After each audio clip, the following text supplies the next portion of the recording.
Hi all, welcome to beiasacademy. Science and Technology Audio Notes for Prelims and Mains, Unit 5, Part 7, Chapter 1. The chapter is Natural Resources and Fishery Resources. The topics which we're going to cover are natural resources, we'll look at different types of natural resources, and natural resource economics. Next we'll move to fishery resources, fishing potential in India, fisheries development, and cultured fish species in India. Okay, let's start with the first topic. What are natural resources? Natural resources are naturally available materials on planet Earth for the survival, propagation, and sustainability of life. Natural resources were not created by man but had been there on the planet from the beginning. Natural resources represent the natural heritage of the planet Earth right from the time of its origin around 4.5 to 5 billion years ago. The survival of man and other living creatures is based on the survival and sustenance of natural resources. As we all know, our survival is dependent on the nature. Hence, there is a need for optimal utilization of resources if the mankind has to survive. Gandhiji was very correct when he emphasized the importance of natural resources in his quote. The earth has resources for every man's need, but not for his greed.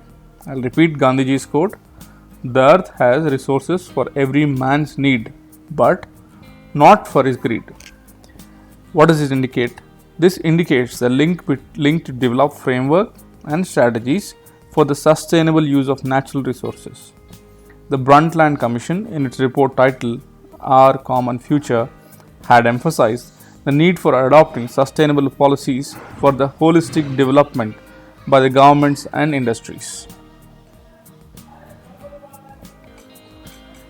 Now let's discuss the different types of natural resources or the classification of natural resources. We'll discuss with examples. Natural resources can be classified based on three categories, that is 1 based on source, based on stages of development, and renewability. Okay, based on the source, natural resources can be divided into two types, that is abiotic and biotic. Abiotic resources, these are that means non-living. These are non-living resources and are not available from the living organisms. They are not made from the organic matter of the living organisms. The abiotic resources mainly include air, soil, minerals, water. Each of these abiotic resources directly or indirectly affect the biological sources. Some of these abiotic resources can be further divided based on the nature. For example, the minerals in the earth's crust can be divided into metallic minerals like gold, copper, iron, silver, etc. are metallic minerals, and non-metallic minerals like diamond, graphite, etc. Okay, next go to the next division, that is biotic resources. What is bio? Is life. Biotic resources are the living organisms of different levels on the planet Earth constitute the biological resources. These biological resources range from microscopic organisms like bacteria, cyanobacteria, as well as macroorganisms like plants, animals. The survival of these organisms require a continuous interaction between each other. Even the fossil fuels like coal, crude oil, they all come from biotic resources, and they are formed from the organisms that lived millions of years ago. Okay, now let's look at the second classification, that is based on various stages of development. The natural resources can be divided into four, that is 1 is potential resources, second is actual resources, third is reserve resources, fourth is stock resources. Okay, let's look at potential resources. These resources are identified in a region but can be used only in future are potential resources. Example, the government of India in association with US and Japan identified 1894 trillion cubic meters of gas hydrates along the west coast and eastern coast as well as in Andaman Nicobar Islands, which can be potentially used in the future.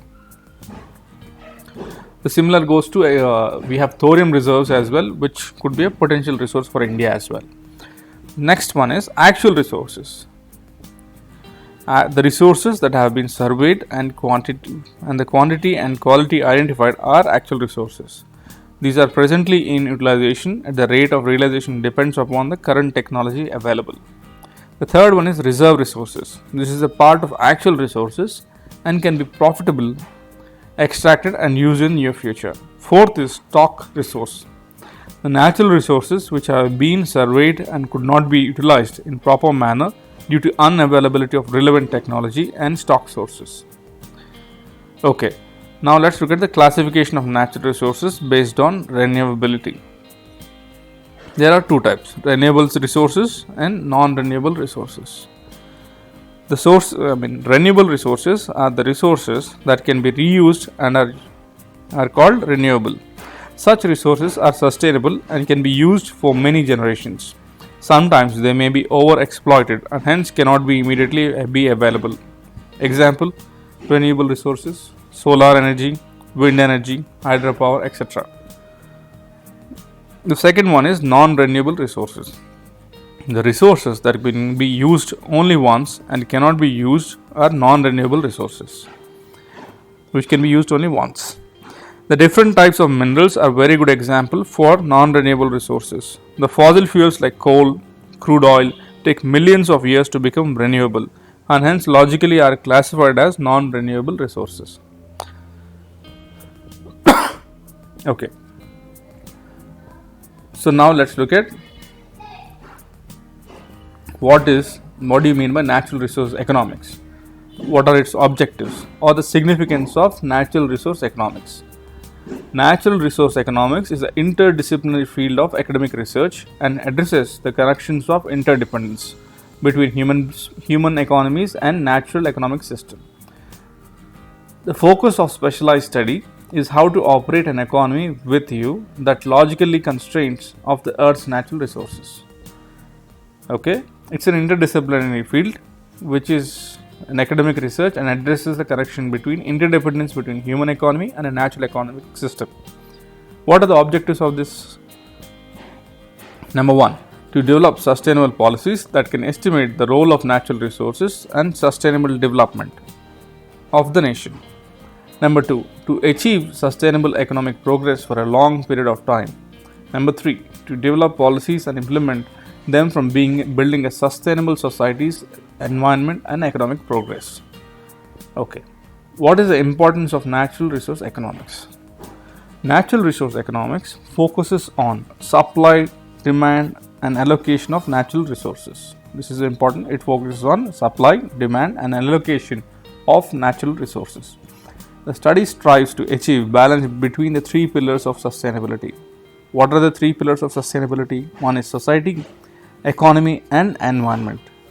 In the beginning, the study even though focused on mineral resources and forests, but today this branch is seriously taking up air, water, land pollution, global warming and climate change. Application of natural resources economics to the development is very vital in the present context.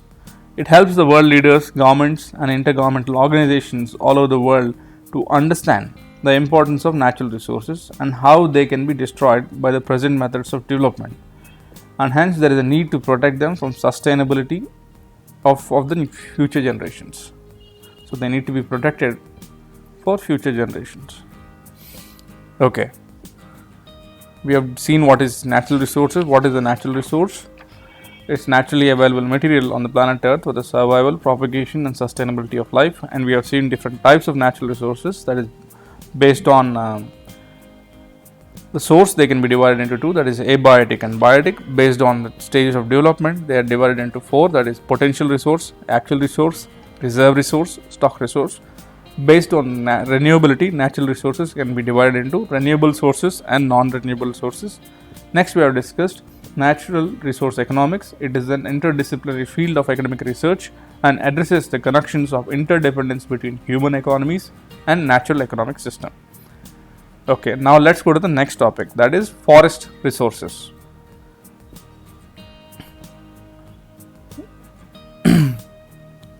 Earlier in the topic we have discussed about national forest policy. If you haven't listened to that, you listened to that in the earlier lecture. Next we will discuss about the fishery resources.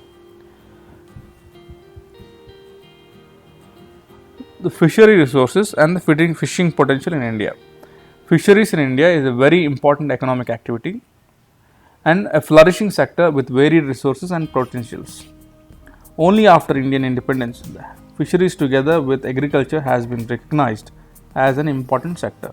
The vibrancy of the sector can be visualized by a 11-fold increase that India achieved in fish production in just 6 decades, that is from 0.75 million tons in 1950 to 1951 to 11 million tons, that is 11.41 million tons during 2016 and 17. That is a huge increase, that is 11-fold increase.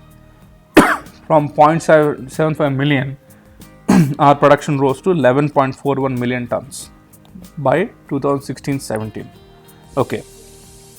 This resulted in an unparalleled average annual growth rate of over 4.5% over the years, which has placed the country on the forefront of global fishing production after China. India is also an important country that produces fish through aquaculture in the world. India is home to more than 10% of the global fish diversity. Presently, India ranks second in the world in total fish production with an annual fish production of about 11.41 million metric tons. Okay, as the second largest country in the aquaculture production, the share of inland fisheries and aquaculture has gone up from 46% in 1980s to 85% in the recent years in total fish production. Freshwater aquaculture showed an overwhelming 10-fold growth from 0.37 million tons in 1980 to 4.3 million tons in 2010. That is with a mean annual growth rate of over 6%. Freshwater aquaculture contributes to over 95% of the total aquacultural production in India. Okay, let's discuss the freshwater aquaculture conditions potential in India. The freshwater aquaculture comprises of the culture of carp fishes, culture of catfishes, and then culture of freshwater prawn, and culture of pansias, and the culture of tilapia. In addition, in brackish water sector, the aquaculture includes culture of shrimp varieties mainly, the native giant tiger prawn, exotic white leg shrimp. Thus, the production of carp in freshwater and shrimps in brackish water from the bulk of major areas of aquacultural activity. The three Indian major carps, namely Katla.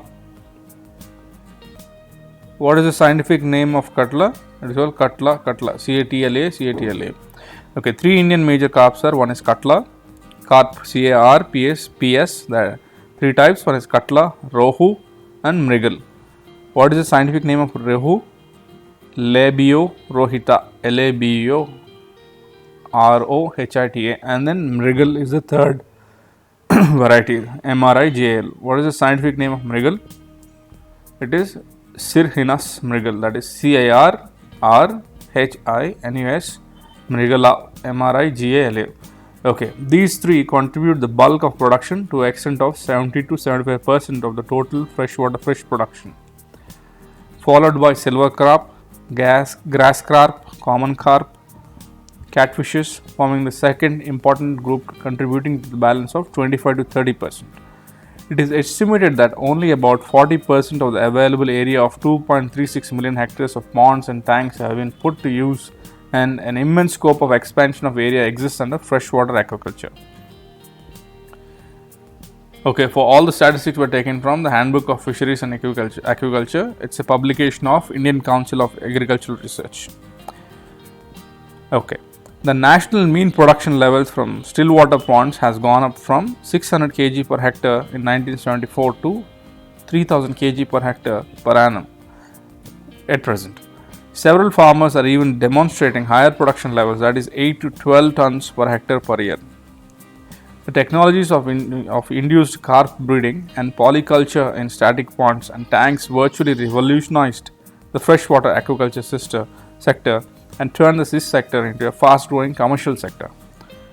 Okay, let's look at the recent trends in fisheries development in India. The developmental support provided by Indian government through the network of Fish Farmers Development Agency and Brackish Water Fish Farmers Development Agency and the research and development programs of the Indian Council of Agriculture, that is ICAR, have been the potential vehicles for this revolutionary development. In addition, additional support was provided by the various state governments, host of organizations and agencies like Marine Products Export Development Authority, financial institutions, banks, etc.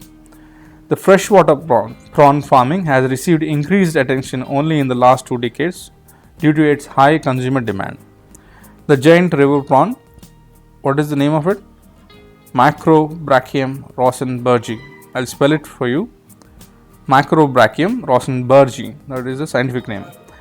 Macrobrachium, MACROBRACHIUM, and rosenbergi, ROSENBERGII.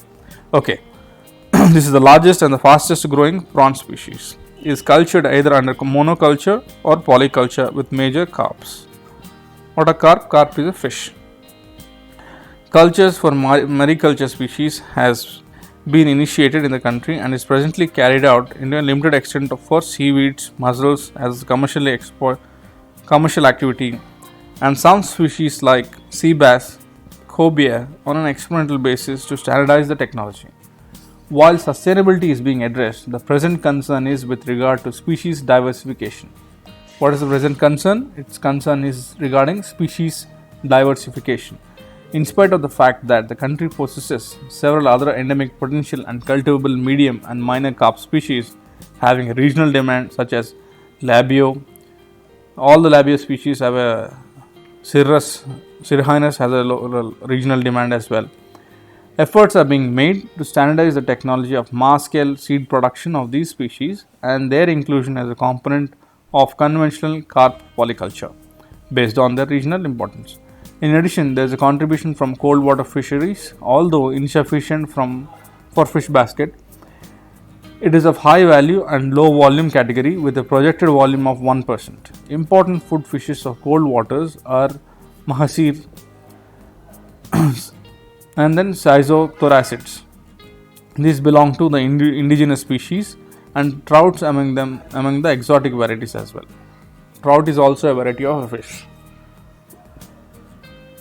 Okay, then we'll discuss about the cultured fish species in India or the species which are cultured in India.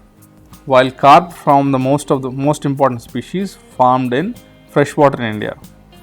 It is the shrimp from brackish water sector which contributes the bulk of production. So in freshwater, what is cultivated? Carp. In brackish water, shrimp is cultivated. The 3 Indian major carps, namely Katla, Lobio, Mrigala, contribute 90% of the total Indian aquaculture production. Introducing during 1970s into the carp aquaculture production, polyculture system was introduced. The 3 exotic carps, namely silver carp, grass carp, and common carp, now form a second important group. In spite of the fact that country also possesses several other cultivable medium and minor carp species, which show high regional demand, including labia calibus, labia fimbriatus, labia beta, labia ariza. These are all the species. You don't need to remember all these species, and you can quote few in your examinations. Okay, if you don't remember the species name, you can quote the generic name. Okay, among catfishes, Philippine catfish, magur, is the only species that has received a lot of attention. Stinging catfish on Singai is another air-breathing catfishes being cultured in a certain extent in swamps and derelict water bodies, especially in the eastern states. In recent years, attempts have been made to develop the culture of fishes like Pangasius. Among the freshwater prawns, the giant river prawn, that is Macrobrachium rosenbergi, is the most important species, followed by a monsoon river prawn, that is Macrobrachium malcolosoni. Okay. In an effort to develop useful traits of the species, a large number of hybrids were produced by crossing between Indian major carps and Chinese carps. Among Chinese carps, however, no significant advantages have been able to be established from these hybrids, a selective breeding programs in Rojo Labio based on the combined selection method taken by SIFA, it's in Bhubaneswar, in collaboration with Aqua Research from Norway. During the last 10 years has led to the production of genetically improved strains. This is known as genetically improved strain Jayanti, which has shown 50% higher growth rates in 3 generations. Thus, improved strain has already become available in different parts of the country. The brackish water aquaculture sector is mainly supported by shrimp production as well as the giant tiger prawn, which is responsible for bulk production, followed by recently introduced white-leg shrimp. In fact, the culture of the shrimp picked up on par with tiger shrimp in a very short span. Although India possesses several other potential species of finfish, shellfish, the production of this is still at a very low level. In seawater, the major farmed species are the green mussel, Indian brown mussel, Indian backwater oyster, Japanese pearl oyster, and seaweed species like Gracilarius. So these are the types or the cultured fish species in India. So we have discussed the fishing potential in India and then fisheries development, and finally we have seen the cultured fish varieties in this, or the types of fish species which are farmed in India. Okay, so with this we will end our today's lecture. Thank you for listening. Have a great day. If you have any doubts and queries or need any help, you can mail us to beiasacademy@gmail.com.